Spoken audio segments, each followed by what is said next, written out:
All right. Hello. There was a question from YouTube if this video is made for kids. Yes, it is made for kids, but targeted to the parents and adults. Why? Well, following my bigger dream of creating a community of peaceful coexistence of all, I take steps and I do it through coaching through my profession. I coach parents and adults. And today, quite a difficult day because the coaching sessions were very loaded.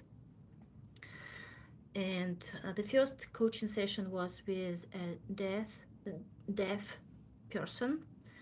He cannot hear, he cannot speak, so there was a funny situation. I mean, in the beginning, I connect to this session, and there are two people with the same name but different faces, and like not enough sleep. But one person was a client, and another person was an interpreter. So there's uh, quite a different situation when the visual is from one person, the audio from another person. We tried to do it work, but we had a difficult time to understand each other, not for this talking, hearing thing, but I understood it was a very triggering, I guess, in some sense, session for me because the depth of communication I understood that we have to evolve to is not about talking, speaking, and it's not about something that I train myself in a Toastmasters club. It helps a lot with people who can hear you and can speak to you, and but we can be not hurt even if you can hear. If there is no problem with your ears, you still can have trouble of hearing at least hearing others, and the same with speaking. So it was kind of a huge metaphor for me that we have to connect in a totally different meaningful level. There's still concept, meaning, and all this stuff, but yeah. So the second session was about the kid, and I will put the kind of the description of this video, and it's about community is not possible without communication. Yeah, the truth I want to share.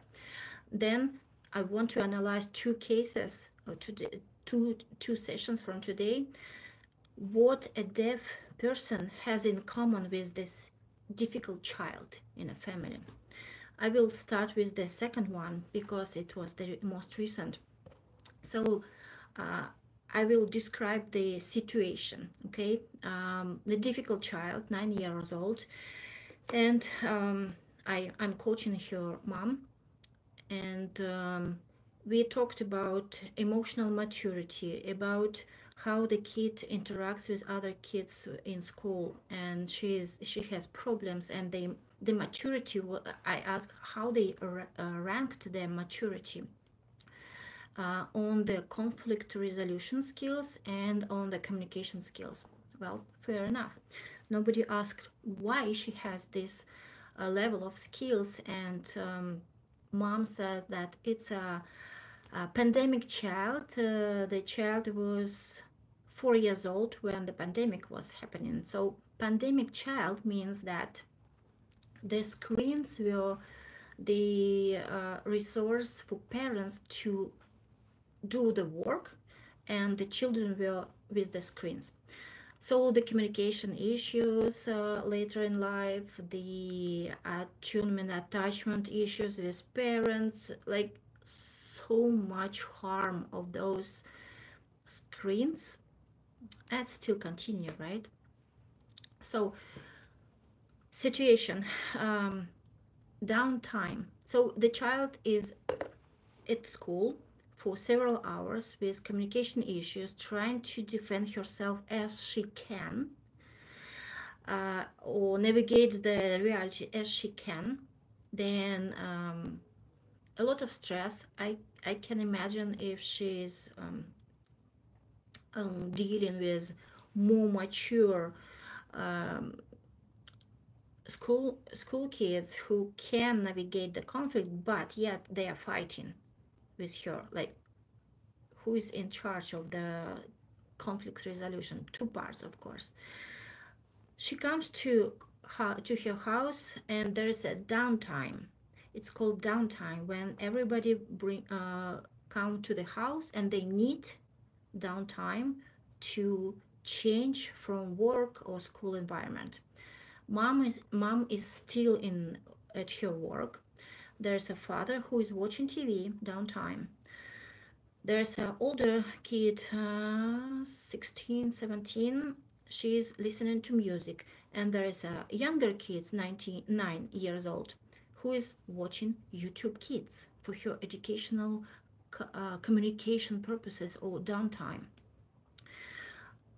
I asked mom, for example, give me example, what's the problematic behavior. She told me the story.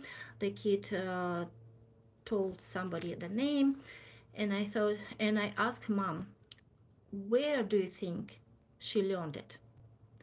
Oh, probably YouTube Kids channel. So for the kid who comes from school where it's actually might be the learning experience, if I guess teachers would care, but it was a practical experience how to practice those communication skills that she learned at YouTube Kids. So she practiced what she learned. Turns out that mom thinks that YouTube Kids taught a child a dysfunctional way of communication. What would you do if you understand that?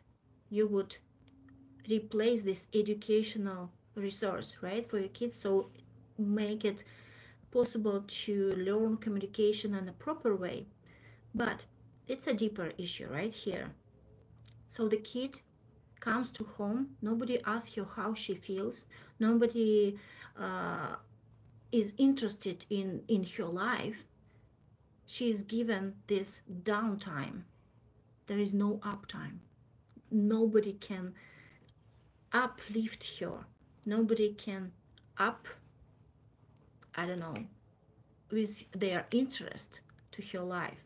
So she has downtime with YouTube Kids, with no real communication. There are two people in the house, but there is no communication. They are all in screens. I still feel this sadness, and I want to talk to this child. At least I will be the one who asks her, how do you feel? What do you want?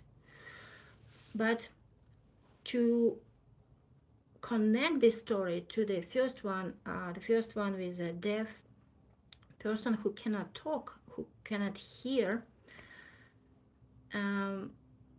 what I learned, that we create our worlds with speaking and hearing, because that client was very much different from myself, and the communication wasn't easy in a way that I was triggered in a way that I wasn't heard, because when I ask, or when I stated, I am not an expert here and here, you would benefit from another person to teach you how to cook. For some reason he came for that, to the coach, how to operate the oven, how to find a woman for you.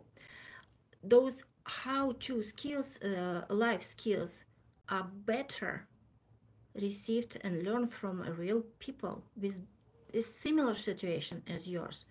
And I understood for myself that I cannot be a valuable resource here for person who's I've never had these needs in my life. But I had a need to be heard in my childhood. And probably why this session was so hard to me, because I was triggered to my wound of not being understood, heard in a way I wanted to communicate myself and my needs. And when I say to the client, I'm not expert here, I don't have information for you or a website that I would recommend you how to find those people or a woman for your life, for your family. And he was like, that's fine, that's okay, let's go on. Like here, exactly here, I wasn't heard. And I was trying to build my, or to inform about my boundaries. I feel I will not be beneficial to you right now. I feel it. I know I am sharing my knowledge, my feeling here with you, and then that's okay. Let's go on. Well, spoiler, we didn't make a match. In the end of the session, he was very agitated or frustrated when I tried to explain what I meant by communication, when I gave him a task exercise for homework, like try to analyze why the communication with the same similar people, deaf people, didn't work for you. He said they were too loud, they looked down on me. So it's not about communication in a way that speaking or sound verbal. It's about communication on a bigger scale. And yeah, that was hard to share with this person who maybe, that's my guess, who maybe feels uh, blocked, frightened, wounded on the level of I cannot speak, you can speak. You might be willing to help me. Yes, I want, but we are different in our communication and understanding on the deeper level. It's not about being able to speak. But again, going back to my statement that our speaking word and hearing creates our worlds, I could feel it today. We live in different worlds. Yet, I'm a believer in creating a world for equal opportunities, I would say, but then there should be equal investment in the understanding. And I told this client that I feel I need so much to learn to be helpful to you. I need to learn because, well, this session started with two guys in the room, and I adjusted my perception to the audio from one side, visual from another side. It was already learning, but to understand his perception, I need to learn. And when I communicated it with him, he was, that's fine, let's continue, like disregard it.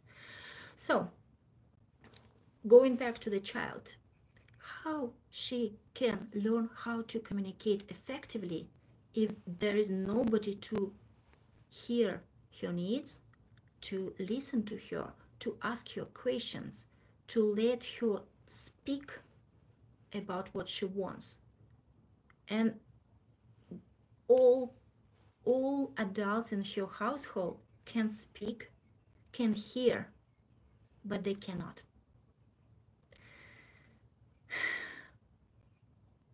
Thankfully, I started this course on trauma with Gabor Mate, and you know, I I open the healing journey for people through myself, through healing myself, opening the ways how to approach it, where to press, where to release.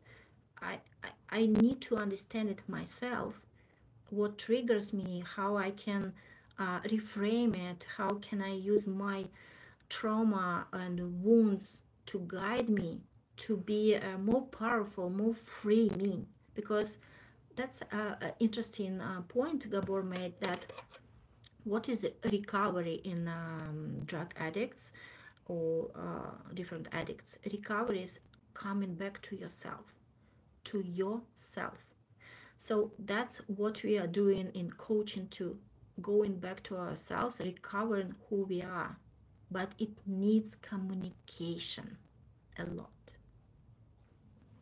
Thank you. So I'm 16 minutes. Okay, thank you for being with me. Thank you.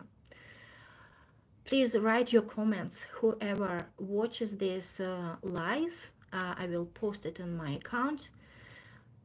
But really, I need to engage in some sort of communication about it. We need to bring more attention to this, especially for those kids, so they can be heard.